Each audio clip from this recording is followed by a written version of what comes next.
Assalomu alaykum. Buloqboshi tuman Ko'prikboshi MFI Hayvasta ko'chasida yashovchi Qobulov Anvarjon hoji ota xonadonidamiz.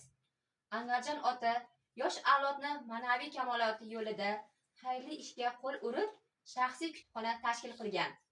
Biz Buloqboshi tuman axborot kutubxona markazi xodimlari Anvarjon hoji ota bilan hamkorlik qilib, kitobxonlar talabi asosida kitoblarni yetkazib bermoqdamiz.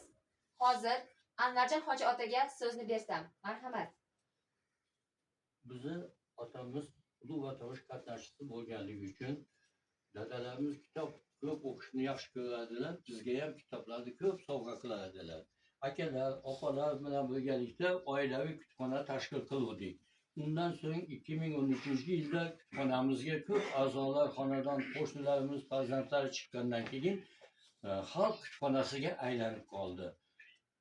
Kutubxonamiz fondida 3000 dan ortiq badiiy adabiyot, chet el adabiyoti, ertaklar, darsliklar, testlar va boshqa nimalardan, gazet va jurnallardan iborat. Fondingizda qancha adabiyot bor?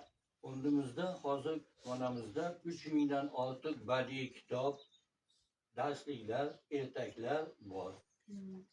Kitobxonalaringiz soni qancha? Kitobxonalarimiz soni hozir 550 dan ortiq a'zolardan iborat. Biz bilan hamkorlik qilayotganingizdan ko'nglingiz to'ladimi? Albatta, ular bizga Buloqboshi axborot kutubxona markazi tomonidan doimo 100 ta, 150 ta kitoblar olib kelib beryaptilar. Mana biz hozir ko'rib turibmizki, bu kutubxonaga har doim kitobxonlar bilan gavjum bo'lar ekan. Kitobxonlar bilan qisqacha savol-javob o'tkazirsak. Kutubxonaga qachondan buyon a'zosiz? Mana kim javob beradi? Men 5 yildan beri a'zoman. Shu kutubxonadan o'zimga kerakli bo'lgan badiiy va chet el adabiyotlarini olib o'qib, o'zimga ma'naviy boylik olaman. Rahmat. Sizni qanday adabiyotlar qiziqtiradi? Qani siz qizimcha?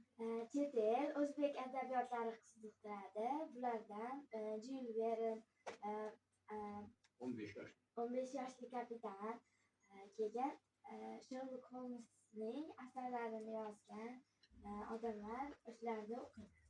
Rahmat. Oxirgi o'qigan kitobingiz qaysi? Oxirgi o'qigan kitobim Artur Conan Doyle'ning Sherlock Holmes asaridan Bolalar uyushmasi kitobi bo'ldi. Rahmat. Biz sizlarni axborot kutubxona markazimizga taklif qilib qolamiz. E'tiboringiz uchun rahmat.